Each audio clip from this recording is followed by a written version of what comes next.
su estruendo y nos asombra con maravillas. El Rey de gloria, el Rey de majestad. Gracias sublimes,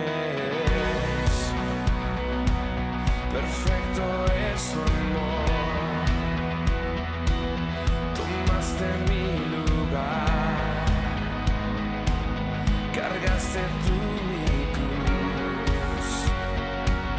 Tu vida diste ahí y ahora libre soy. Jesús, te adoro por lo que hiciste en mí.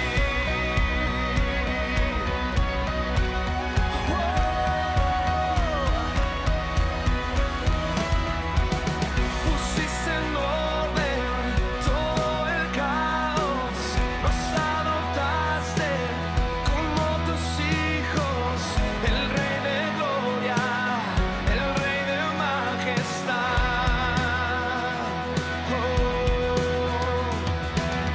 El que gobierna con su justicia y resplandece con su belleza.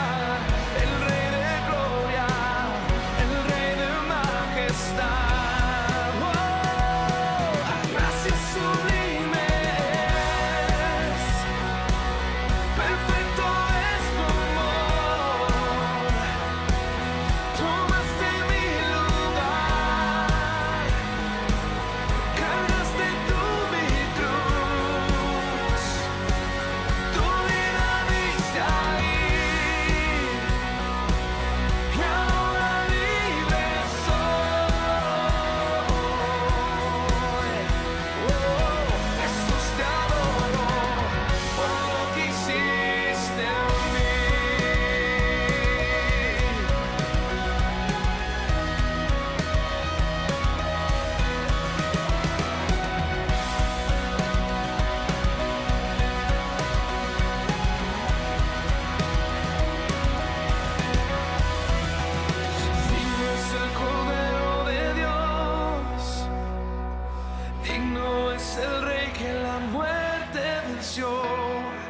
Digno es el Cordero de Dios, digno es el Rey que la muerte venció.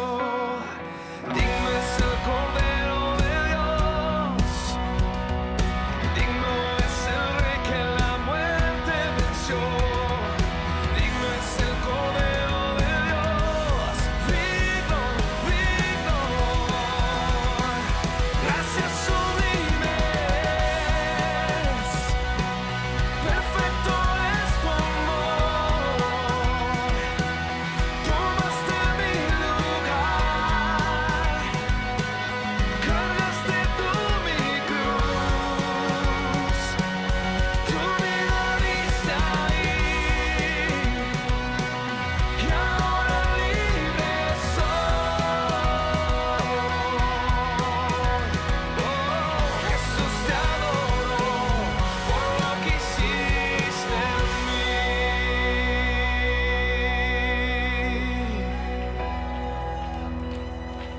Gracias sublimes, perfecto es tu amor. Tomaste mi lugar.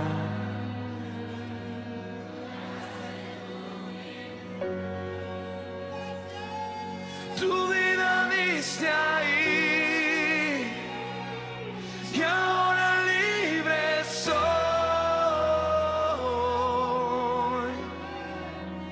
Jesús, te adoro por lo que hiciste en mí.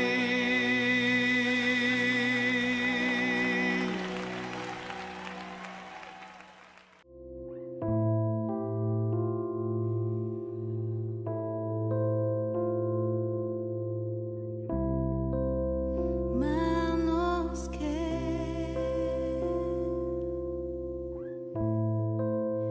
fueron lavadas por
quien transforma el corazón, que alejado y duro está,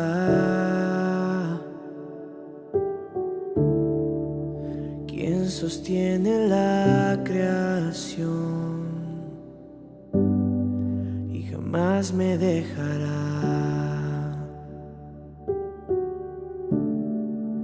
quien conoce mi interior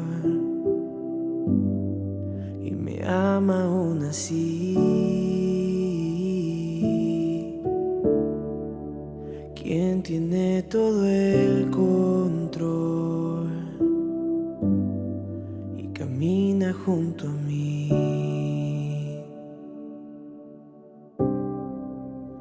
Solo Jesús.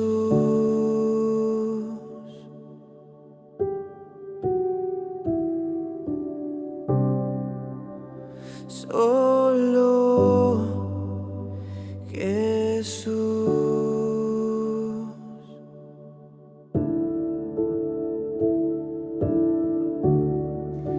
Quien mi vida rescató, con su gracia me guió,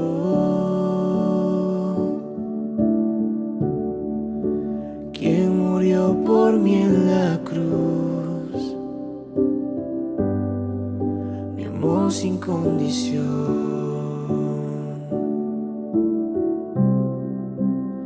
Solo Jesús.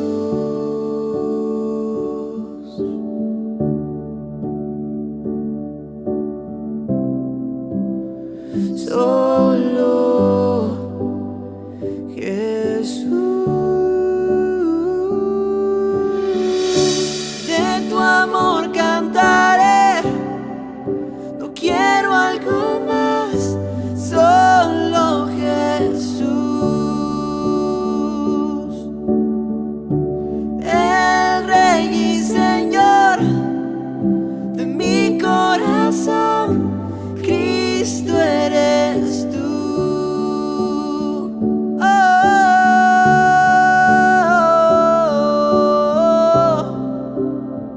oh, oh, oh.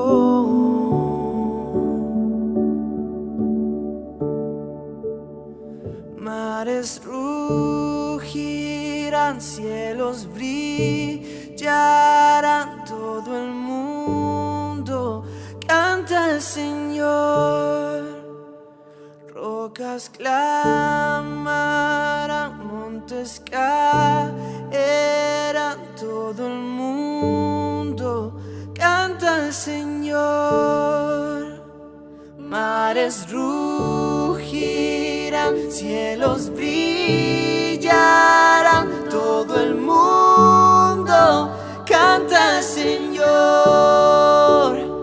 Rocas clamarán, montes caerán, todo el mundo canta al Señor.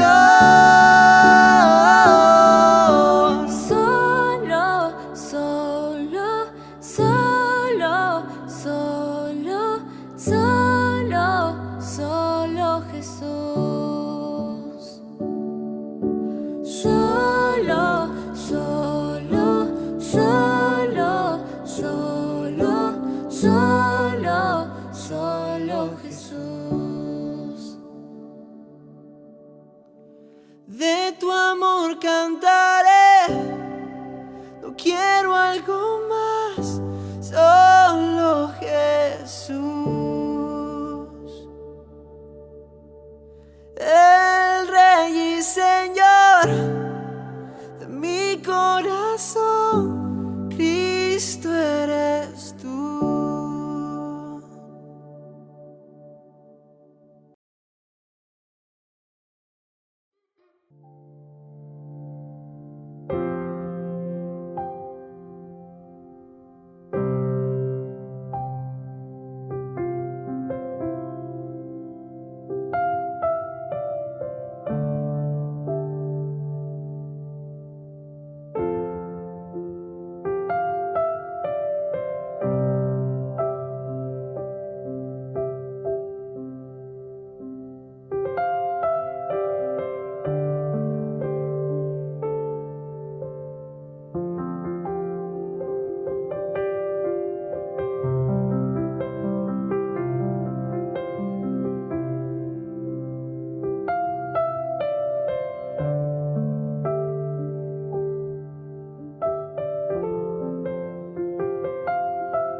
sea todos los domingos y van a ser de manera presencial, esta vez, aunque tal vez por única vez nuevamente, nos vemos en la virtualidad. Pero tal vez viene bien porque cuando pensamos en aquella frase del hombre propone y Dios dispone, pero Dios dispone, nos hace pensar en lo que es nuestro Dios. Y hoy me gustaría tratar de considerar con ustedes, de contemplar algunos aspectos del Dios eterno y trascendente que está en la Biblia, en la palabra de Dios. Si yo les preguntara qué es Dios, ustedes me responderían rápidamente, Dios es amor. Y eso es la gran verdad. Una gran verdad expresada muy brevemente, pero que está reflejando lo que es la esencia de Dios, el amor. Pero también hay otros aspectos que considerar. Dice la Escritura que en el principio creó Dios los cielos y la tierra. Y allí se produce todo un proceso ordenador. Y también nos dice que allí, después que creó los cielos, la tierra y todo el ejército de lo que en ellos hay, es decir, todo el ejército de los cielos, todas las constelaciones, todo lo que no es eterno, lo creó Dios. Algunos piensan equivocadamente como que Dios después creó un mundo móvil, quieto, determinado, fatalista, que lo que fue creado queda así y Dios se ha alejado y ha dejado su obra creadora determinada y fija, inamovible. Otros, por el contrario, piensan que Dios se alejó, se olvidó de su creación y la dejó como desregulada, es decir, al libre criterio, al olvido divino, es decir, una actitud desenfrenada como en el mundo se ve hoy que está el mundo, la sociedad que vivimos. Son dos aspectos totalmente opuestos. Una creación determinista, una creación que fija lo creado y no lo mueve, y otra creación, otro concepto de creación de un Dios que se desentiende, que desregula, que se olvida y que todo queda librado al azar. Pero vamos a ver en las Escrituras algunos conceptos de lo que encontramos nosotros. Por eso está la expresión del Señor allí en Juan capítulo 5, versículo 17. Breve, dice el evangelista, y dijo Jesús: mi Padre hasta ahora trabaja y yo trabajo. Categórica, que no es solamente una apoyatura para lo que después Pablo va a decir allí en sus cartas, aquel que no trabaja, que no coma. No es solamente a un trabajo material para sustentar o satisfacer las necesidades humanas, sino que acá se está hablando de una atención completa de Dios a todo lo creado, a todo lo hecho, material, animal y ser humano también. Por eso, lo que me gustaría ver es cómo se encuentra en las Escrituras el concepto de una continua intervención de Dios. Sí, Dios siempre ha estado interviniendo. Dios no se ha alejado y ha dejado al mundo fijo, estático y determinado. Dios, por el contrario, no ha librado su obra creadora a todo lo que es lo improvisado, la desregulación, sin leyes que la manejen, que la controlen, que actúen sobre lo creado por Dios. No. Allí dice Job en el capítulo 26, el versículo 14, un concepto que es importante. Y aquí estas cosas son solo los bordes de sus caminos, y cuán leve es el susurro que hemos oído de él. Pero el trueno de su poder, ¿quién lo puede comprender?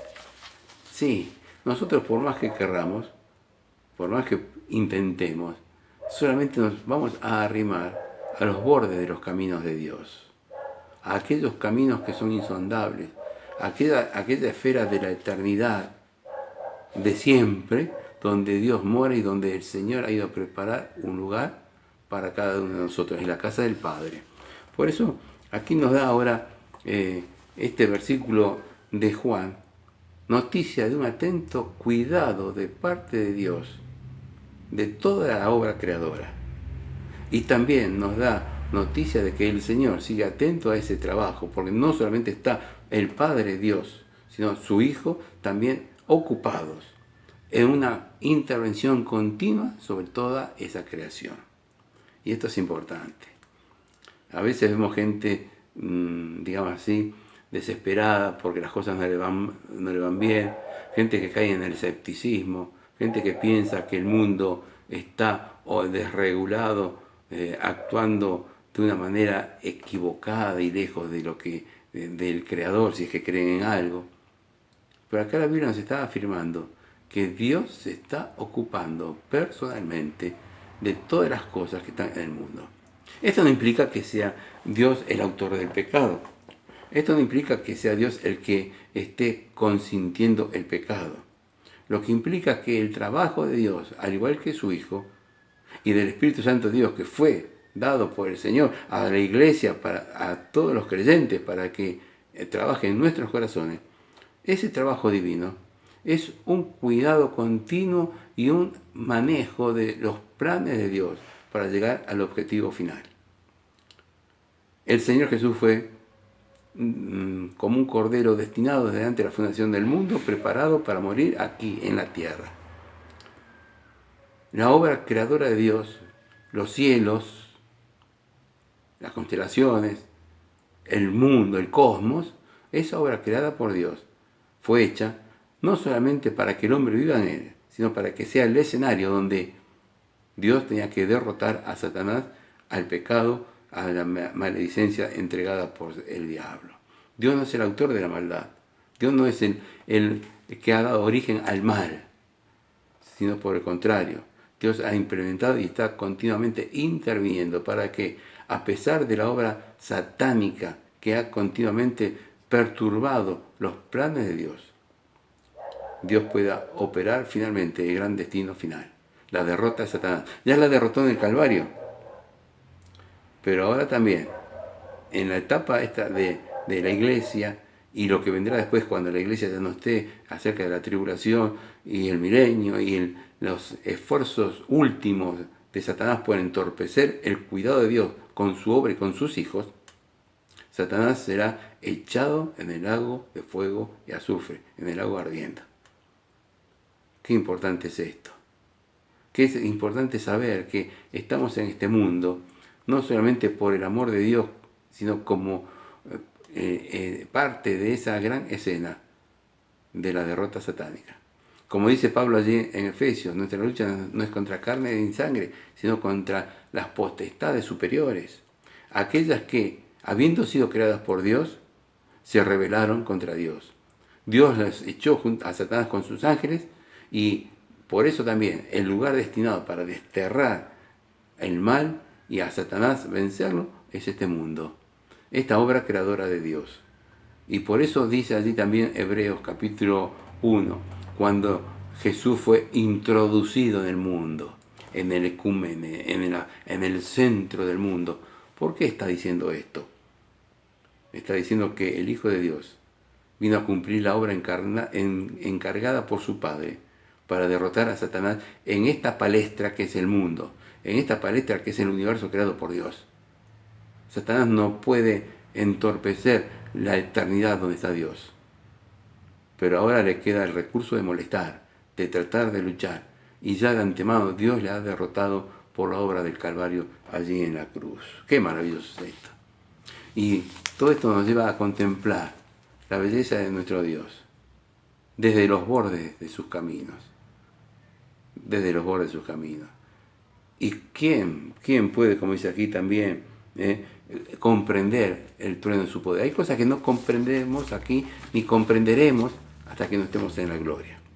Pero lo que tenemos que tener bien claro es que Dios tiene un plan, un proyecto para toda su obra, para derrotar a Satanás, para salvar al hombre pecador, para que la iglesia salga triunfante de este mundo y vayamos a la casa del Padre a vivir con Él. Y esto es interesante verlo.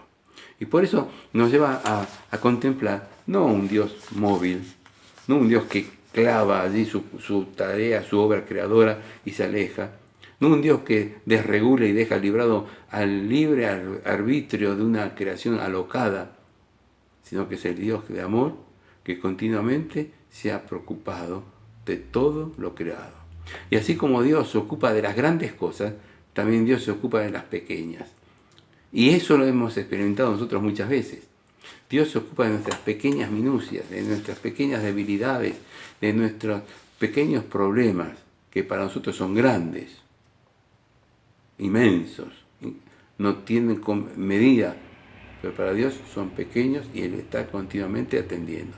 Pero así como Dios atiende e interviene en nuestras vidas, y así como Dios atiende e interviene en la obra de la iglesia, así también Dios interviene y atiende en todas las cosas que suceden en el orden celeste y lo que sucede dentro de este mundo.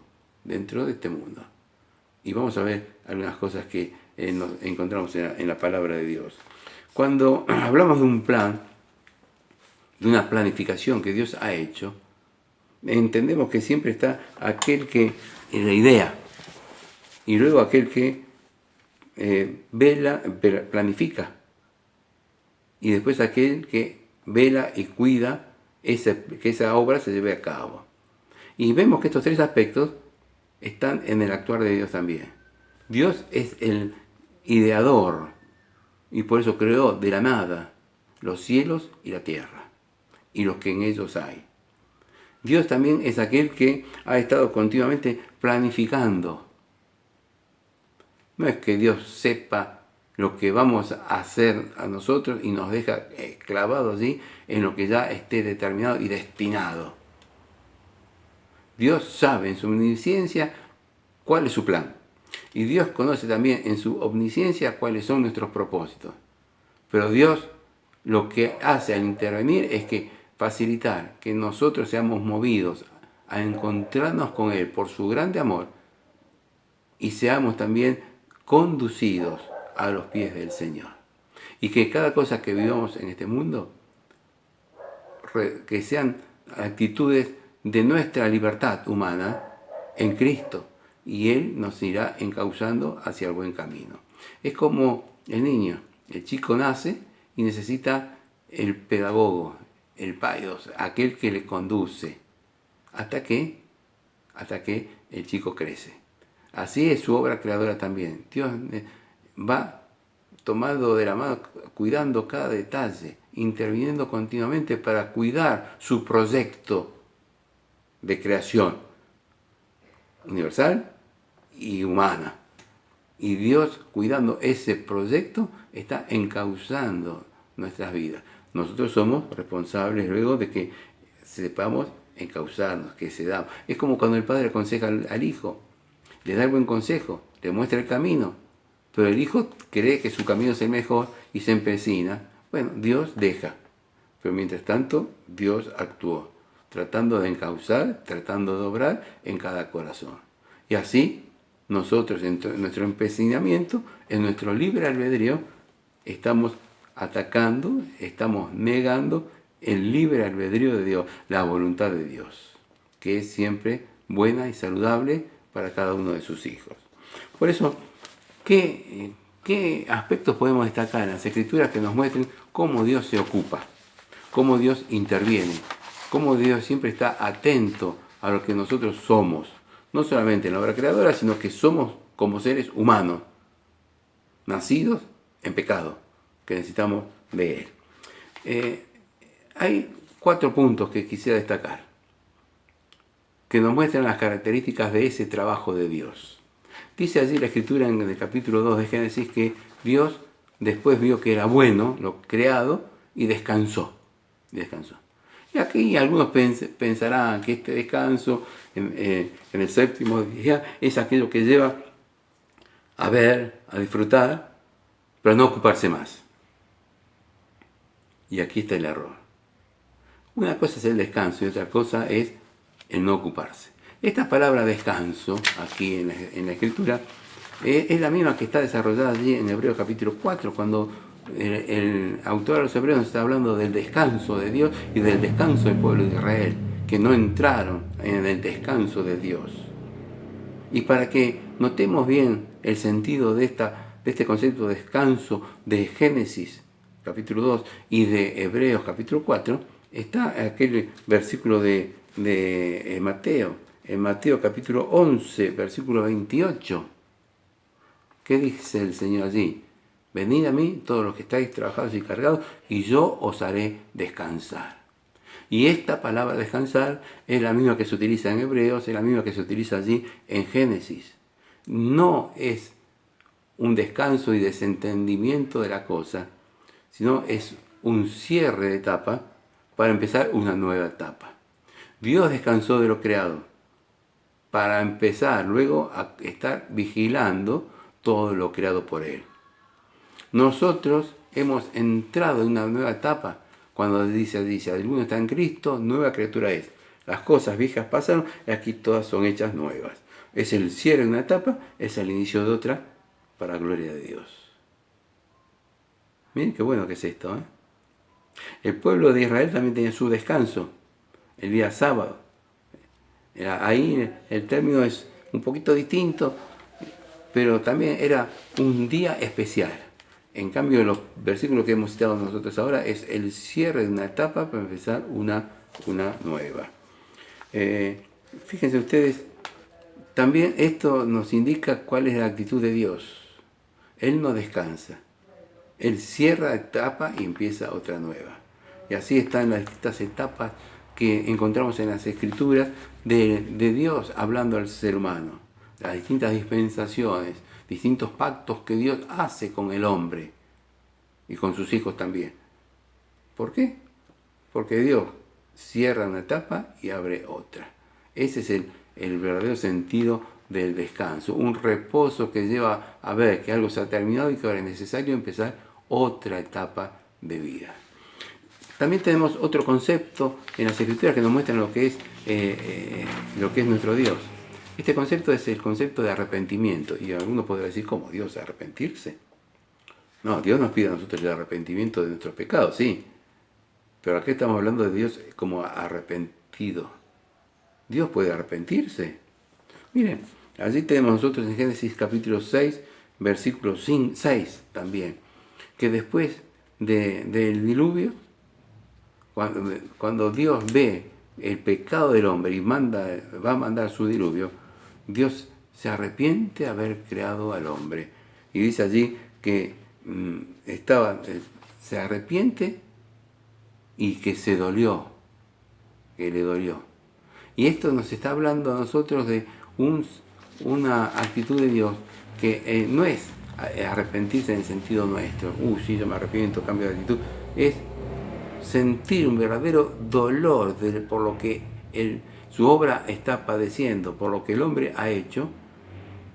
Y entonces Dios, en su inmenso amor para con nosotros, se conduele. Y allí dice la Escritura que Dios entonces le dolió en su corazón. Aquí encontramos entonces arrepentimiento y dolor como muestra máxima de la expresión de los sentimientos y voluntad de Dios aplicados al cuidado de su plan. El mundo estaba en el pecado. El pecado había crecido grandemente. Dios, para cuidar y proyectar y seguir proyectando su trabajo en este mundo, decide entonces sacar a aquella generación de Noé de la tierra, mandar el castigo de su juicio. Y entonces todo eso que Dios lo hace para encauzar su trabajo en este mundo, a Dios le duele. Dios se arrepiente, qué lástima. Dios se arrepiente, qué lástima que haya creado el hombre. Qué dolor me provoca. Y esto nos debe llevar a pensar también. Dios no se arrepiente de haber hecho su iglesia. Porque esta iglesia está hecha en base a lo que Él preparó de antemano, desde antes de la fundación del mundo, y en base a todos aquellos que humildemente acudieron a los pies de Cristo para aceptar su obra salvadora. Dios de esto no se arrepiente. Y no se ve, por contrario, Él está con su Hijo que ha ido a preparar un lugar para cada uno de nosotros. Pero sí, lo que vemos en esto es que hay gente que a veces actúa mal, pero son pecadores, son aquellos que no han aceptado al Señor. Pero cuando uno de sus hijos se equivoca, cae en el pecado, Dios se duele. Dios se duele porque uno de sus hijos ha caído en pecado, y más se duele cuando se persevera en el pecado. Hay dos formas de encarar el pecado allí en las Escrituras, y Pablo lo muestra muy bien. Aquel que persevera siendo ladrón, homicida, contra la naturaleza, todos los pecados, como dirían algunos pecados graves, Dios los tiene en cuenta como algo determinante. ¿Determinante de qué? De buscar que Él ha cuidado de la obra creadora, que ha cuidado de su creación, que Él tiene que entonces ver que sea dolido en su corazón. Qué triste es esto, qué triste es pensar que un hijo de Dios pueda causar el dolor en el corazón de Dios. Pero al mismo tiempo nos lleva a ver qué bueno que es, cómo el corazón de Dios se alegra cuando sus hijos reaccionan positivamente, triunfan sobre el pecado, sobre las consecuencias del pecado también. Porque cuidado, Dios se duele, pero aquel creyente que peca, por más que se arrepienta, siempre se va a doler, a congojarse con su pecado, a tener conciencia de ese pecado que ha cometido. Y entonces esto Dios lo quiere ayudar, cuidar al alma que ha caído, al alma menesterosa.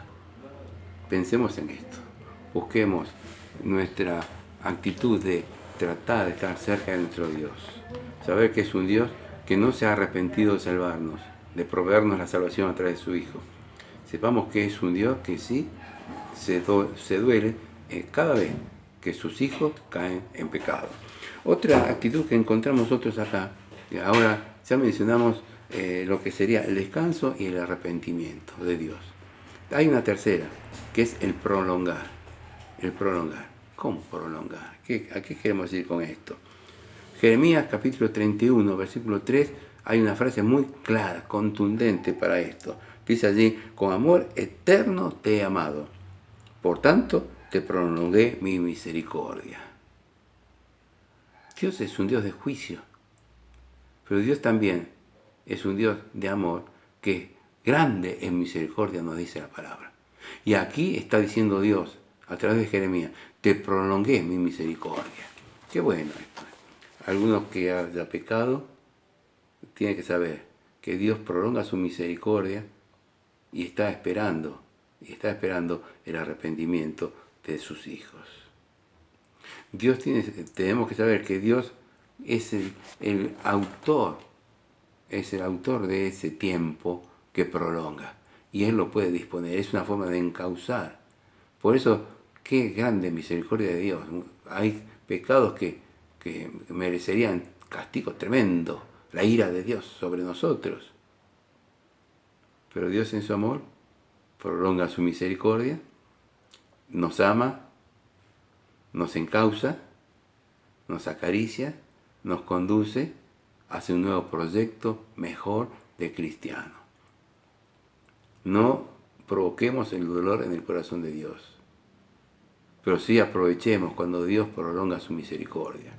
Aquellos que se apartan del Señor y están tropezando en el pecado, sepan que le han causado dolor al corazón de Dios, y que le están causando dolor al corazón de Dios siempre, como los padres que siempre se duelen de sus hijos cuando se apartan de las cosas de Dios. Siempre. Pero también deben saber que Dios prolonga su misericordia, pero no sabemos hasta cuándo. Así como está establecido un día en el cual juzgará Dios con justicia, así un día Dios dirá: basta, hasta acá llegó mi misericordia. Y fíjense ustedes, son dos elementos que se unen. Lo eterno de Dios, con amor eterno, dice, con el tiempo creado por Él, te prolongué mi misericordia. ¿No es una hermosa actitud esta de Dios de cuidado y de intervención en todo lo creado y en la vida humana? ¿Cuánto tenemos que dar gracias a Dios? Porque a pesar de que le provocamos el dolor en su corazón, Él prolonga su misericordia para ayudarnos y para darnos siempre una oportunidad más. Pensemos cuántas oportunidades nos ha dado, pero pensemos también cuántas hemos desechado y temblemos, tengamos temor de que Dios corte su misericordia. Después también un cuarto aspecto en lo que es la intervención de Dios. Y esto lo tenemos nosotros también en lo que es la historia del pueblo de Israel y la historia del mundo. Si ustedes revisan, por ejemplo, 2 Crónicas 36 y los libros de Esdras y de Nehemías, ahí van a notar cómo Dios actúa claramente en lo que es la vida del pueblo de Israel. También a lo largo de la historia de la Biblia, de los libros de Reyes y Crónicas en general, y otros pasajes más, e incluso en el Nuevo Testamento, podemos ver cómo Dios actúa históricamente, es decir, interviniendo en el tiempo que su pueblo está viviendo. Por eso dice allí en 2 Crónicas capítulo 36 que el pueblo había pecado tanto que Dios se cansó, que la tierra estaba agotada, cansada, y que por eso Dios da el cautiverio. Miren, pensaron en este objetivo de Dios, disciplinador. El pecado del pueblo de Dios en la antigüedad provocó el cautiverio. ¿Pero para qué? Por un lado para castigar, pero para encauzar al pueblo de Dios, y por otro para que la tierra prometida descansara. El pueblo había pecado tanto que aquella tierra prometida que Dios le había dado estaba agotada, cansada, necesitaba empezar una nueva etapa. Por eso vemos acá también la conjunción de lo que decíamos en el punto del tema del descanso, en el punto primero. Aquí se ve claramente, el punto primero, el descanso, es parte de esa intervención de Dios en la historia de su pueblo. Esto también se ve en la historia de la iglesia. ¿Cuántas veces se ha visto? Cómo Dios ha estado actuando, interviniendo en lo que es el desarrollo de la vida de la iglesia a través de los tiempos para anunciar su mensaje de salvación. Pero también en lo que hace al mundo, Dios interviene. Dios interviene también en las políticas del mundo. Las autoridades dice que son puestas por Dios, es decir, no que Dios elija personajes pecaminosos para gobernar y los coloque, sino que evidentemente Él no les impide que surjan, que actúen, pero Él al mismo tiempo está trabajando para evitar males mayores. Y si vemos, por ejemplo, allí la estatua de Nabucodonosor, en los tiempos de Nabucodonosor, la estatua de Daniel, con la cabeza de oro y mostrando allí las distintas etapas de la historia del mundo. Y si vemos también cómo Dios tomó elementos de hombres inconversos para actuar en el mundo y para beneficiar a su pueblo, vemos que Dios continuamente está actuando. El rey de Persia, Ciro, el otro rey, el Medo, Artajerjes, Darío, aquellos soberanos que fueron tremendos y al mismo tiempo poderosos y sanguinarios cuando lo tenía que hacer, Dios ablandó su corazón. Así como endureció el corazón del faraón, es decir, así como permitió que su corazón se endureciera, también Dios utilizaba las cualidades de los seres humanos para ablandarlos y utilizarlos para su gloria, para el beneficio de su pueblo, el pueblo de Dios en la antigüedad también. Por eso no temamos a las autoridades, porque detrás de todo esto está el Señor. Dios coloca y Dios quita, Dios permite. No es que esté consintiendo tal vez los malos funcionarios. Dios permite. Y en esos permisos, en esas actitudes permisivas, Dios va actuando y encauzando el mundo. Y se levantan seres poderosos. En tiempos más modernos como Napoleón. Y cuando pensamos en Napoleón, que todavía su obra parece que tuviera permanencia y estuviera, digamos así, actuando y consintiendo, cambiando una sociedad, fueron pocos años. Pero así como apareció, desapareció. Así como entra un ser humano al mundo y muere, así también pasan los gobernantes. Y son todos aquellos que, en definitiva, están conduciendo hacia el propósito grande de Dios. Este mundo va destinado a un fin. Así como el propósito de Dios es que todos conozcan el mensaje del Evangelio, así como dice en 2 Pedro capítulo 3, versículo 9, para que todos procedan al arrepentimiento. Dice, no queriendo que ninguno perezca, sino que todos procedan al arrepentimiento. Así como Dios tiene ese objetivo final, que Satanás sea derrotado y que todo ser humano proceda al arrepentimiento, así también los gobernantes, todos tienen su proyecto satánico de destrucción. Y Dios sabe esto, y Dios permite, y Dios destituye, y Dios coloca para que mientras se está dando esta instancia en el mundo, ninguno perezca, sino que todos procedan al arrepentimiento. Es decir, que la política no nos debe interesar proclamar el mensaje del Evangelio. El mensaje del Evangelio para salvación a todo aquel que en él cree. Y así como Dios intervino en la antigüedad en medio de muchos imperios poderosos, así también Dios está siempre actuando para que el objetivo final sea el fin de todos los tiempos. El castigo del derrotado Satanás, el castigo eterno de las huestes satánicas, pero también la gran epopeya celestial, cuando su pueblo, la iglesia de Cristo, esté en los cielos, permaneciendo siempre con Cristo, que es mucho mejor. Sí, Dios ha intervenido y Dios sigue interviniendo en este mundo. Y esta etapa de cautiverio que estamos viviendo, Dios tiene un propósito. Tal vez no lo entendamos ahora ese propósito, pero Dios tiene un propósito muy claro y debemos tratar de seguir ese consejo de Dios. Aunque no comprendamos el trueno de su poder, arrimémonos a los bordes de sus caminos y entendamos que las cosas que nos permite Dios vivir son para nuestro bien, para nuestro crecimiento espiritual.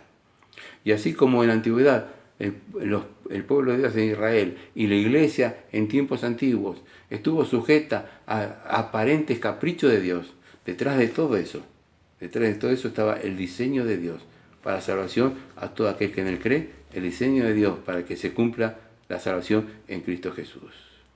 ¿Por qué tenemos temor de este mal que estamos viviendo ahora?